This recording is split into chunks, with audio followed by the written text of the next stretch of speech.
civilizations that try to swallow us up, and we survive and they don't.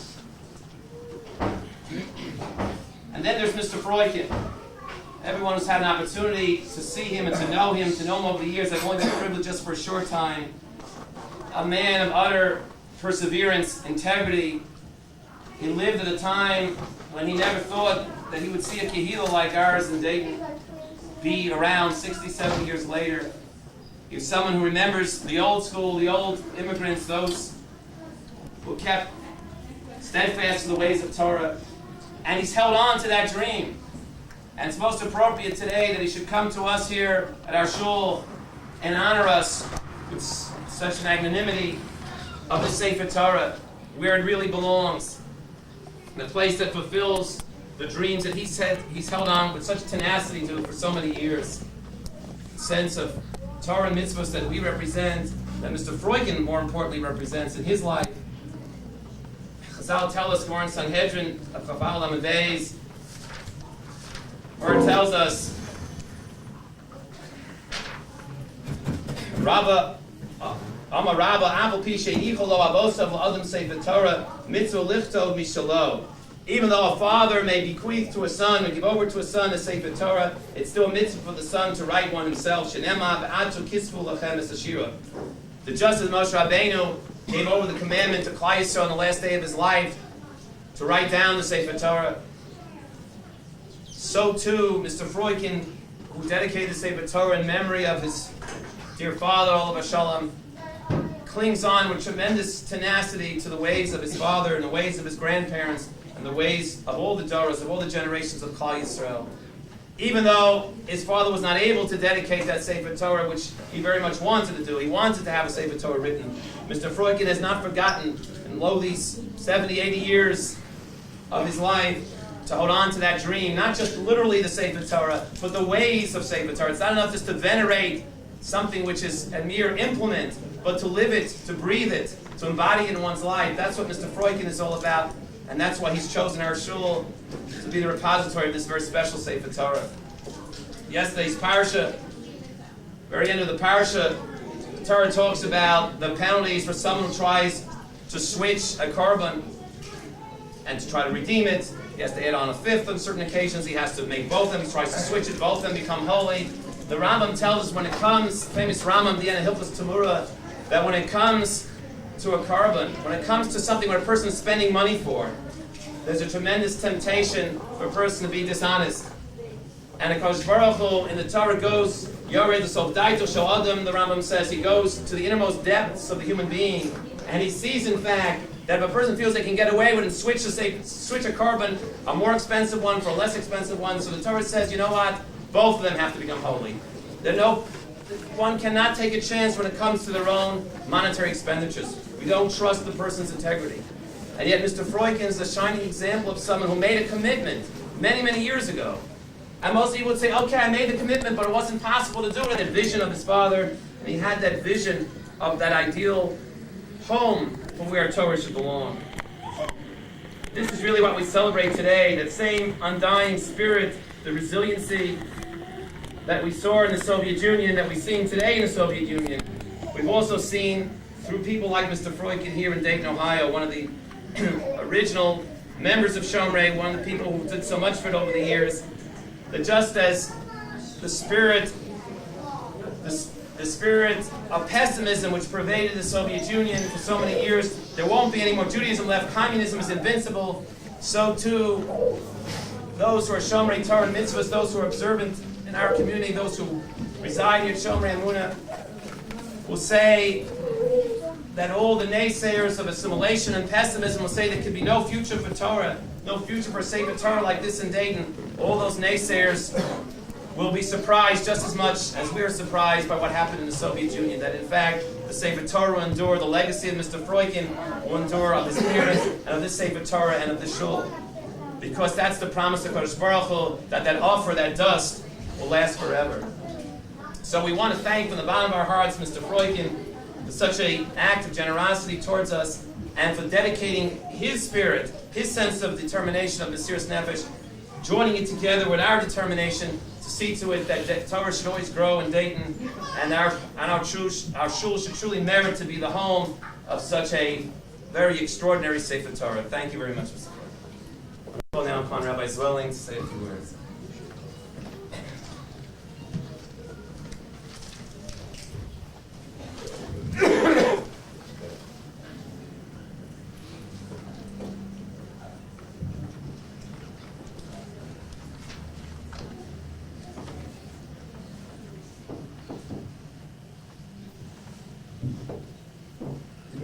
Baruch Hu has an amazing way to move around his little pieces, with the little pieces. This Sefer was supposed to be dedicated a couple months back, but here it's dedicated on the week of Shavuot, also on Yom Yerushalayim. I can't, as the rabbi, make a connection between these two, but in any case, there's a significance to both of these. I will make the same. Yeah, for sure, Shavuot, it's more significant, but Yom Yerushalayim, unification, Ir David, Jerusalem, has in our own time been a very significant event. And we all are thankful, as we said Hallel this morning, that we can in our own time have seen this. When the rabbi asked me to say a few words, I asked myself, mi ani, why me? I thought about that, and I didn't come up with any profound answer. But the answer basically was that among our community, I have known the Froikin family longer than anyone.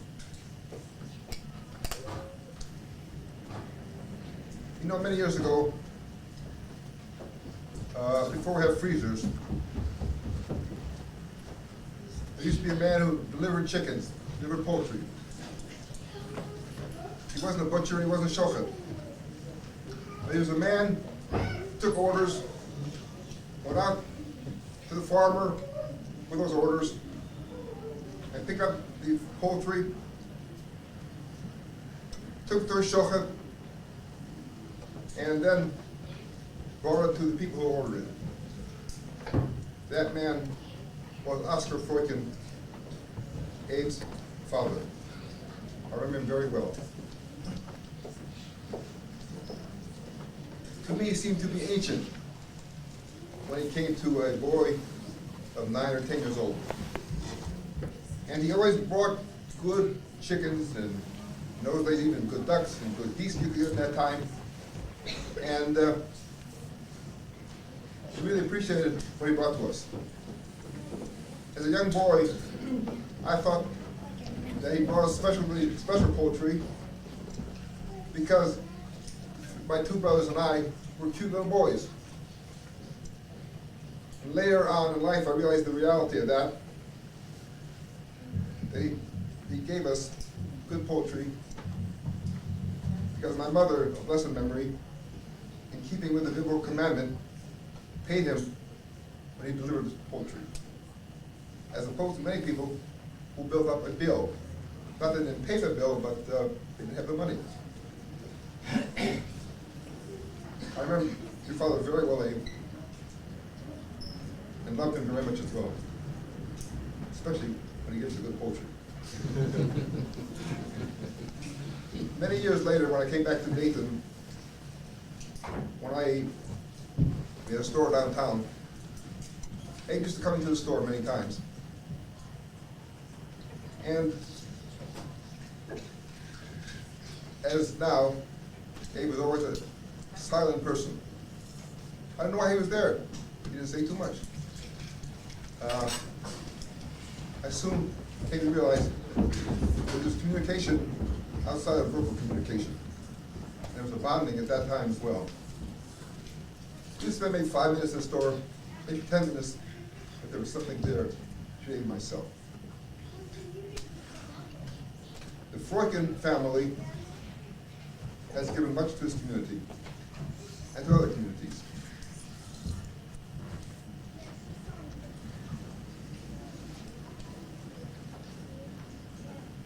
Harvey Horn went on from the Froikin roots to be a rabbi. Ellen and her husband were honored a couple years back by the Young Israel for their contributions to their own community.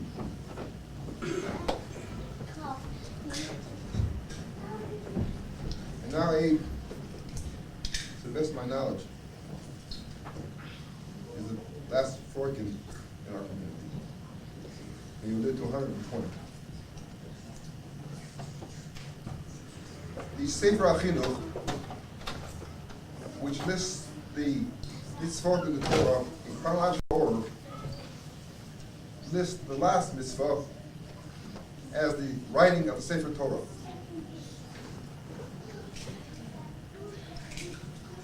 Every male is commanded to write a Sefer Torah. The king, who had more money, that's not the reason, but was commanded to write 2 Sefer Torah. The verse says, "Ve'ata kikru lachem et hashira hazot, v'nid'a et bnei Yisrael." And now, write down for yourself this song and teach it to Bnei Israel.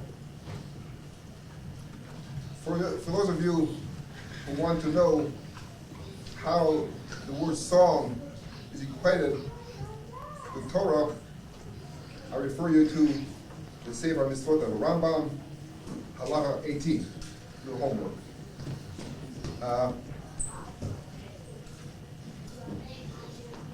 Interestingly enough, the rabbis remember or point out that there's no mitzvah whereby the word lachem is used. And the rabbi referred to this a moment ago. Nefti etro. L'kachtem lachem. But with regard to there's a difference. With regard to the etro, if a father wills his son, or a son inherits from a father an etro, he doesn't have to have another one. But if a father leaves an inheritance, a Sefer Torah to his son, that is not enough. He has to write the Sefer Torah for himself. Of course, writing a Sefer Torah is very difficult, and therefore there is the option of commissioning someone to also write a Sefer Torah.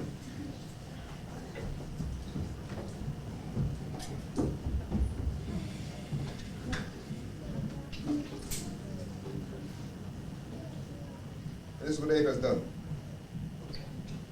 His commission shall Basil to write a Sefer Torah, or at least to make it correct that we can use it in the shul here. By the way, Baruch Epstein writes that his mother's rabbi wrote 400 Sefer Torah. So you have, I think, a few more to go yet. So that's a goal to achieve.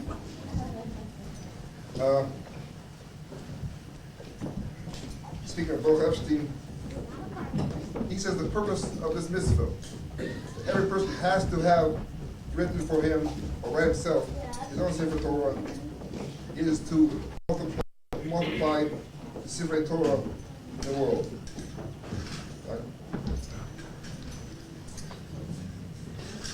Yagdil Torah Yadir. And as I read the Sefer Chinuch, some other people can read it otherwise. That would also include buying Jewish books, which gives anybody head there, Mark, my friend here, who is on the kick now and buying Jewish books, to go ahead and buy Jewish books as no one says deraisa, but an extension of this commandment would be to have a nice Jewish library. So therefore, the mitzvah of having a Sefer Torah is to learn from it. And to learn from people who are familiar with Sefer Torah. I always remember the words of Rabbi Soloveitchik. I used to go to his lectures every Saturday night when I was in Boston. He said, after all, the Sefer Torah is only parchment and ink. But the person who represents the ideals for the Sefer Torah is a human Sefer Torah. And he said, how much more so should you stand up in front of that person and also hold that person in respect.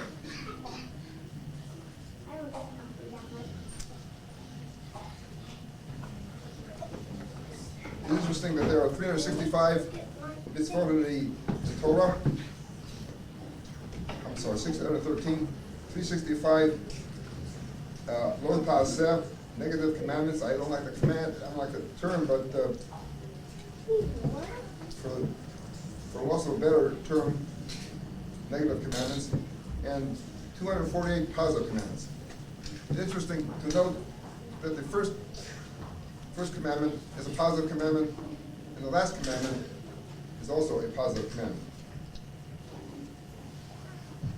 This holiday of Shavuot is coming up is known as Kabbalat Torah, Kabbalat Torah, not the Tinat Torah. Abe has given us a Torah. It is upon us now to be Kabbalat Torah, to tell what is in the Torah, to learn it, to divide it, to learn it, and to reflect it in our life, so that others who see us will want to emulate and we thereby improve the world as we are commanded to be or like Goyim.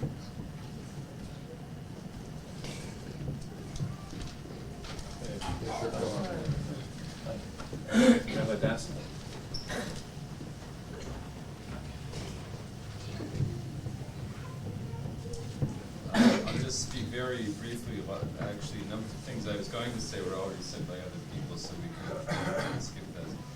I'll just mention, first of all, that the mitzvah of writing a Torah is mentioned in the Gemara, and the Malchus, the Gemara says, there are different levels. There's the person who writes his own Torah. It's as if he received it from Mount Sinai. The person who fixes even one letter in the Torah is as if he wrote the entire Torah, because until each letter is fixed, the Torah is not kosher. And then the least of them is the person who buys a Torah that's already completely done, and it's like he grabbed a mitzvah from the marketplace. The Yosef Karo, Beis Yosef, his commentary on the Torah, talks about the idea that the person who hires a Sefer to write a Sefer Torah is just like the first person. It's not like the person who just fixes the Torah. Because the Sefer becomes his agent to fulfill the mitzvah for him. And even though this Torah that we have now is an old Sefer, but it's almost like, in many ways, writing it anew. There are many parts that had to be refurbished and carefully done. And those of you who will get to see the Sefer inside, you'll see that the script of the Sefer is a very beautiful, very carefully done script, despite the fact that it had many years of misuse, and the Chaf in some places perhaps is not as nice. But the words of the Torah themselves have withstood this test of time, as they should always be.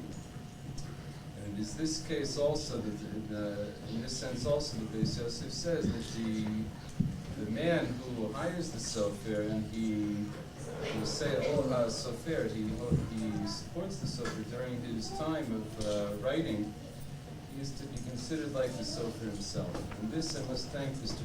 Froikin for having hired me to do the work on the Torah, and also I think to have taken a Sefer which was really a very beautiful Sefer, which perhaps may otherwise have sat for many more years, will not be used, and now God willing will be used on a regular basis here in the shul.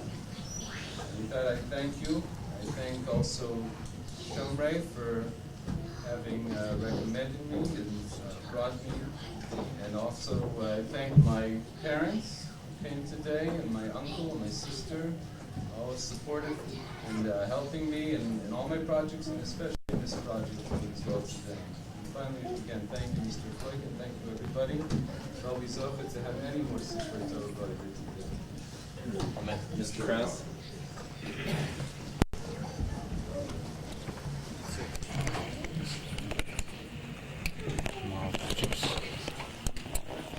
Your dream came true. You are paying homage and you are honoring the blessed memory of your dear, beloved parents by these precious donations, by this gorgeous gift of Sefer Torah. Shomrei is going to use it and to cherish it, reminding all of us for your entire family, and Evelyn, Alan, Hershey, your grandnieces and grandnephews, they are all have admiration and gratitude and appreciation for what you accomplished.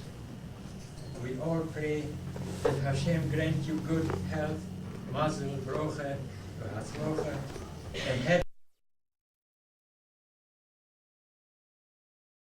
So now these are Good. Just in time.